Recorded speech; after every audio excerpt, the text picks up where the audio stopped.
Boy, have we got a treat for you today. We are truck talking, and we're moving past the old dually from the Ford place or dually from the Chevrolet place. We're talking Class 8.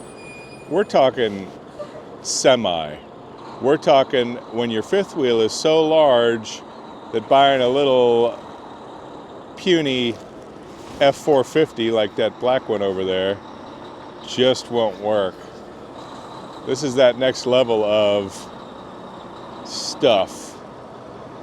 Volvo VNL 780, Rampage loader for the bike, a little UTV on the back, and here we go. And there's the 46, 47 foot long, 30,000 pound plus fifth wheel that gets towed by this setup. Looking great. Mark's going to give us a tour, so stand by. Okay, here we go. So we're here with Mark Pribble, and we met Mark back in 2022 at a New Horizons function, and we are standing in front of this big, beautiful Class 8 semi-tractor trailer.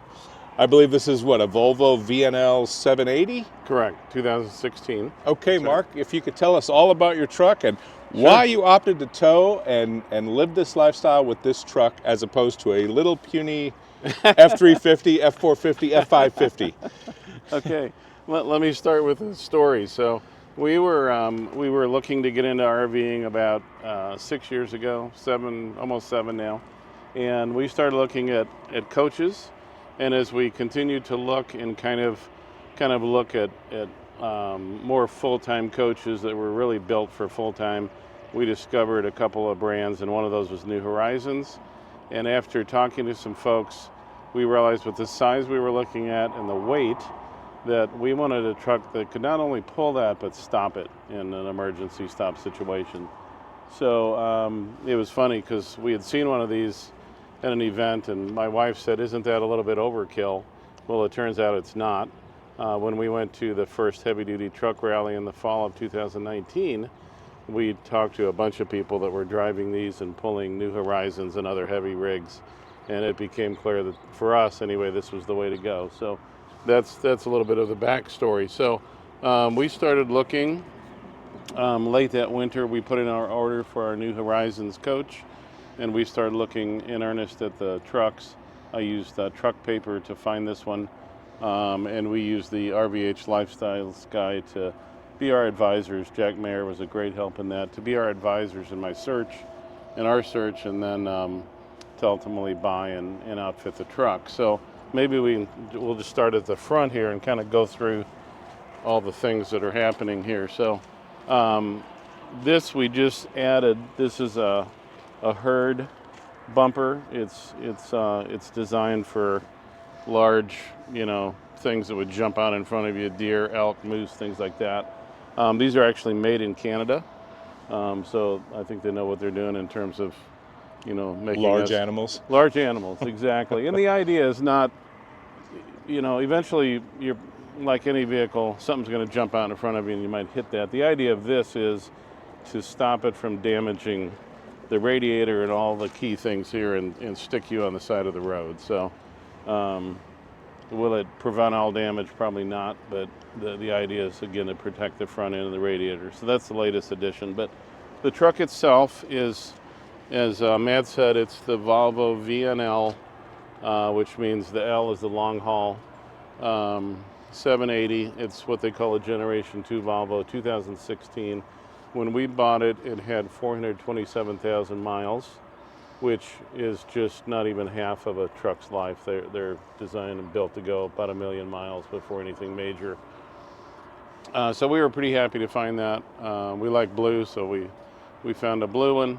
And so we bought that in the spring of 2020, and then we had it, once I had identified the truck, then I called Jack Mayer at RVH, and he said, we'll take it from here. He arranged for it to be driven down from Chicago to southeast Kansas, and then they started the build on the truck. So, when you say that, I'm going to stop you there. Sure. When you say the build on the truck, now the truck was used in Class 8 tractor trailer operation Sure. prior to you Commercial purchasing truck. commercial truck. Yep. And so really what you're talking about is kind of the back end. The front Exactly. remains the same, but the back end gets modified for RV use. That's correct. Yeah, it was a commercial truck, over the road truck hauling, the 53-foot trailers.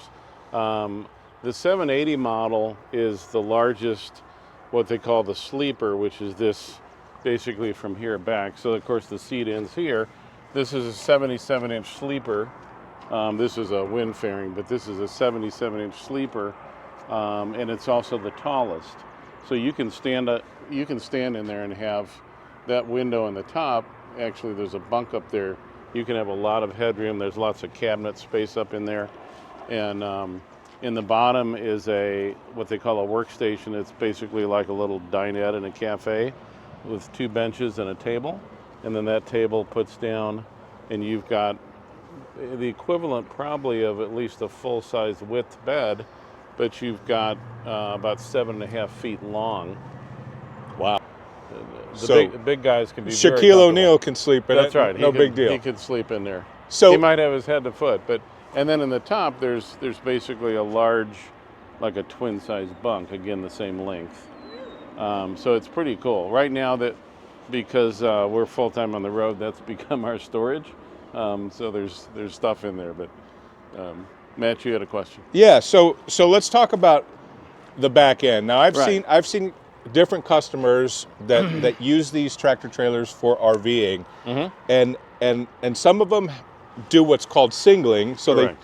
they come tandem like this typically when you buy them for commercial That's right, use. right. And what they do, they go to a company like Jack's RVH Lifestyle, and they don't need both axles. So Right. they remove one axle, Right. and it kind of shortens up the truck a little. They kind of decide how long you need it for your operation. Right. It shortens Correct. up the truck a little bit. Obviously, there's 4 less tires to purchase, 4 less things to deal with, 1 less Exactly. axle to deal with. Exactly. So there are some advantages probably to doing that, and also disadvantages depending on now what you do. Now in Right. your case, you've got the Rampage loader with the motorcycle. You've got the drum box with more storage, Right. and then you've got your UTV right here. As we come further, we notice that you guys are boondocking fans, so you've got a water bladder right there that Right. you're able to have extra water with you when you're off somewhere off grid. Correct. And on that same note, you've got this tank that you put in your hitch right here, and this is used as a waste tank, if I'm not mistaken. That's correct. And you're able then to find your spot off wherever, and then when you need to dump your tank, you dump it into that, and then you take this, you drive to a dump area, and you properly get rid of the waste. Exactly. That's really cool. So this is just how you do it, and Right. and the beauty of these beds is, especially through RVH, and there's maybe 1 or 2 other companies that do it, but RVH we're well familiar with. There's so many different options. There's so many different reasons why people leave them tandem, go single, what bed style they use, and Jack offers all sorts of different options for that. Exactly. Right. So So this was what they called the utility bed, which is basic. The reason, let me talk about the tandem, because yes, a lot of them get singled, and it just depends on what you're going to do, what you're going to carry on the back. When we first got into this, we had a Jeep, and we wanted to carry the Jeep on the bed of the truck. To do that, in my shopping, I had bought not a super long wheelbase truck, but kind of a mid 247-inch wheelbase truck. I was looking for certain things in the drivetrain here, and so I had found that, and the idea was we would extend that about 4 feet to be able to have the Jeep on lengthwise, and then because we have a toy hauler, the motorcycle would ride in the back of the toy hauler. We would put the Jeep on here. As we started looking and talking about that, this was our first setup. So this truck and trailer are pretty long. And Jack wisely advised us, he says, why don't you wait before we extend the bed, because then you have to extend the transmission and do all kinds of things so you have the right balance in the truck.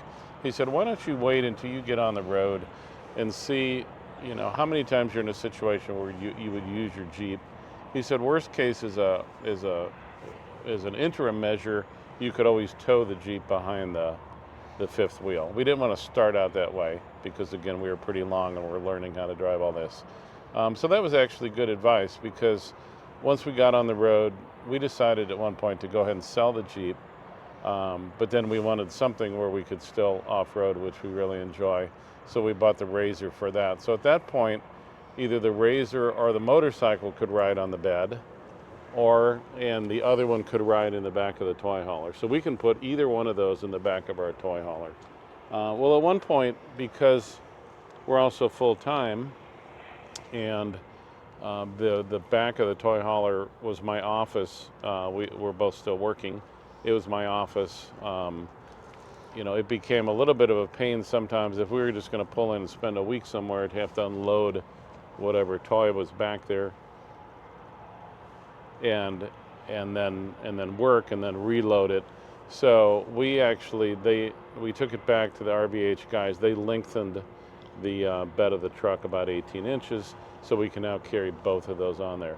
So the reason we stayed tandem, a long way to say the reason we stayed tandem, was because of the weight carrying capability to have, you know, a 4,500, 5,000 pound Jeep on there.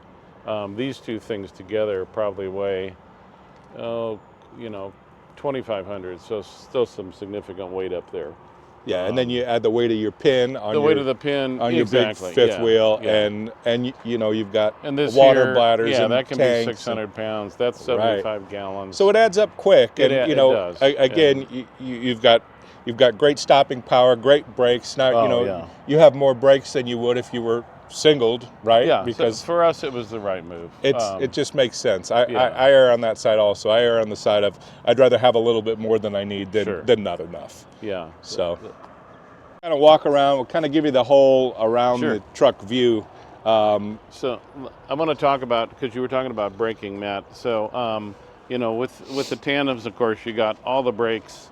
The one, you know, another nice reason for this, you know, we talked about the weight bearing, just these trucks in general. The New Horizons rigs, ours is 47 foot, so it's on the larger size. It's 30,000 pounds going down the road. So a couple of key things. The pin weight is supposed to be a quarter of that. Ours is right at 7,000 to 7,500. So you got plenty of beef for that. And again, we have been in some situations where we had to make not an emergency stop, but a very fast stop.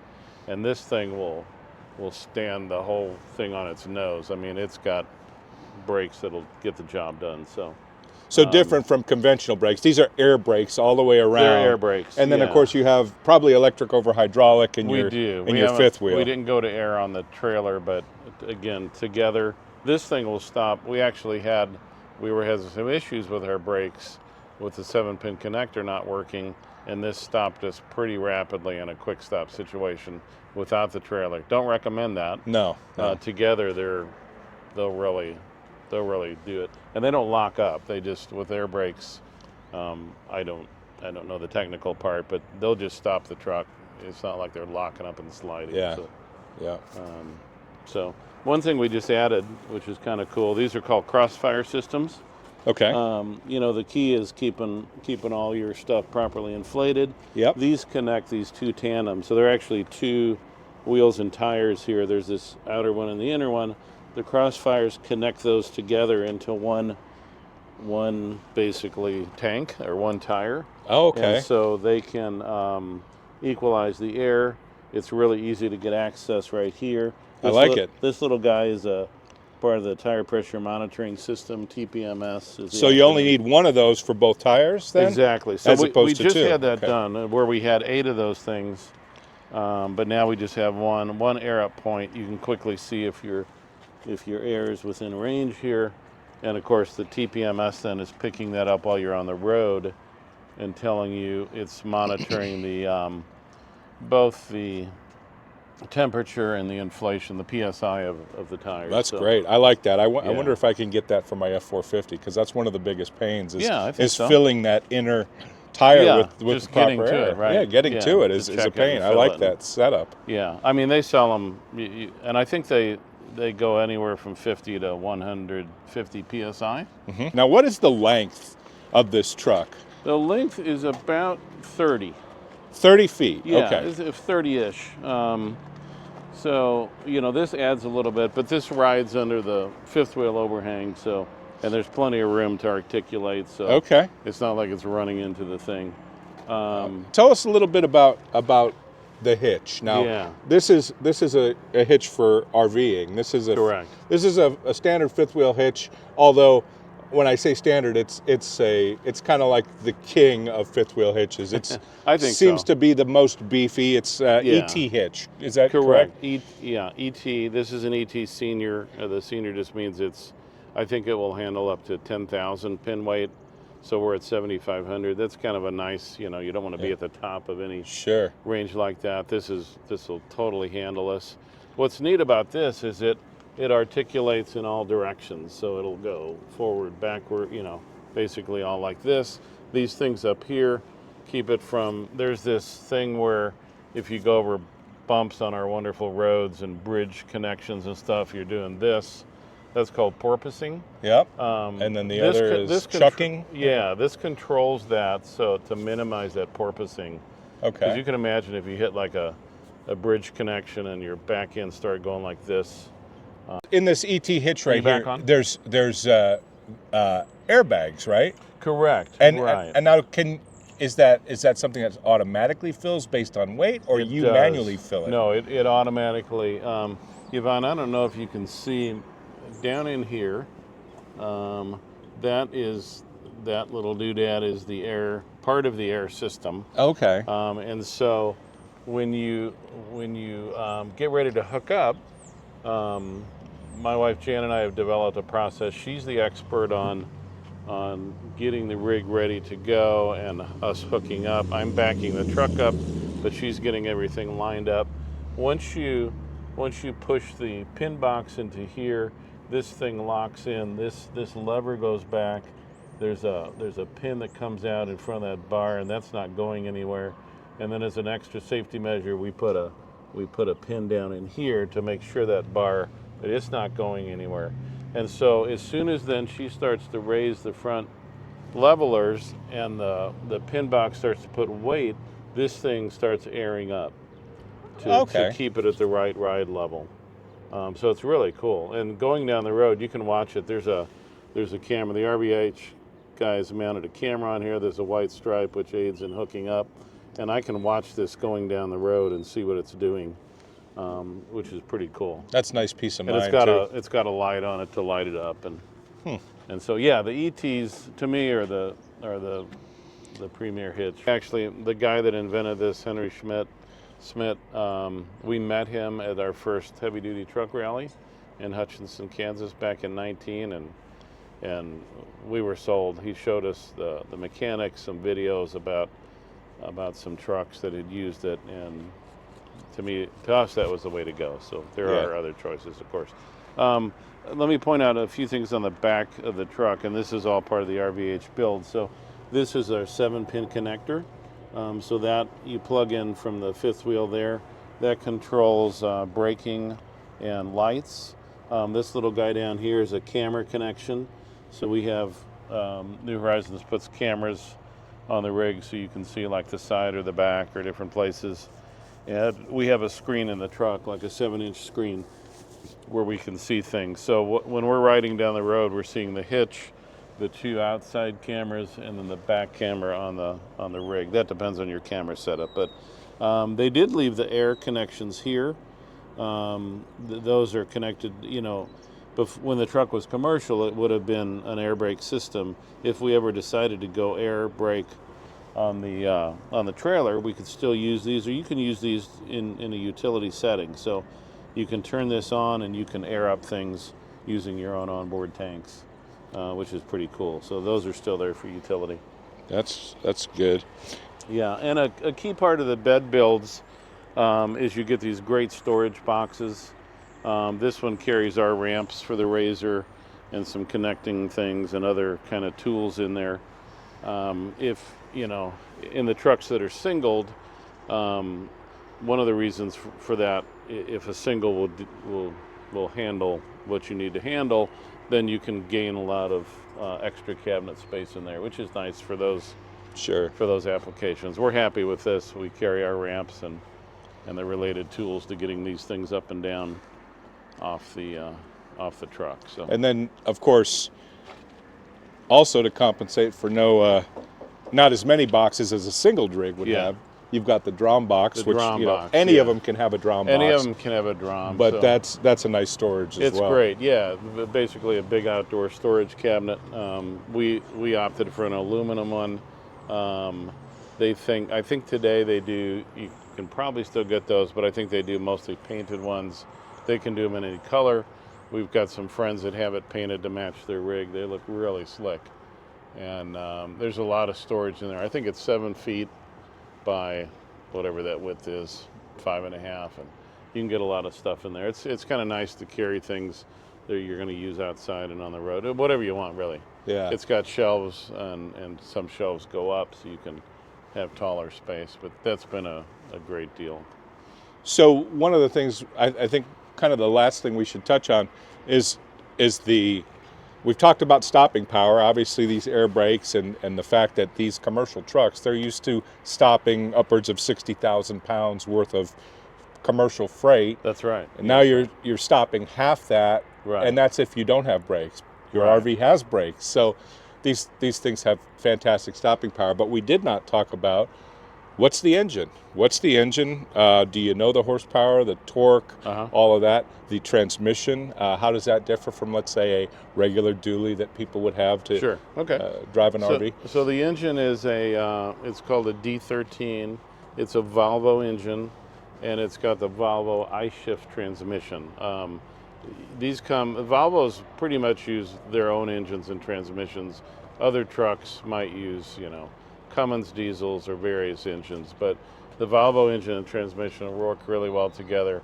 450 horsepower, 1,850 foot-pounds of torque.